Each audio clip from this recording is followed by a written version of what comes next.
Pumanaw na si dating World Boxing Champion Ricky, the Hitman, Hatton sa edad na 46. Natagpuang wala ng buhay si Hatton sa kanyang tahanan sa G-Cross, Hyde, Greater Manchester, Linggo ng umaga, 14 ng Setyembre. Kinumpirma naman ng Greater Manchester Police na walang foul play sa pagkamatay ng British boxer.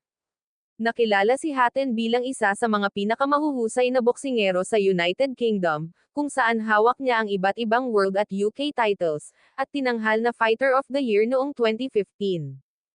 Samantala nagpahayag ng pakikiramay ang Pinoy boxing icon na si Manny Pacquiao sa pagpanaw ni dating boxing champion na si Ricky Hatton. Aniya, I am deeply saddened to hear about the passing of Ricky Hatton. He was not only a great fighter inside the ring but also a brave and kind man in life. My heartfelt prayers and condolences to the Hatton family and loved ones. May he rest in peace.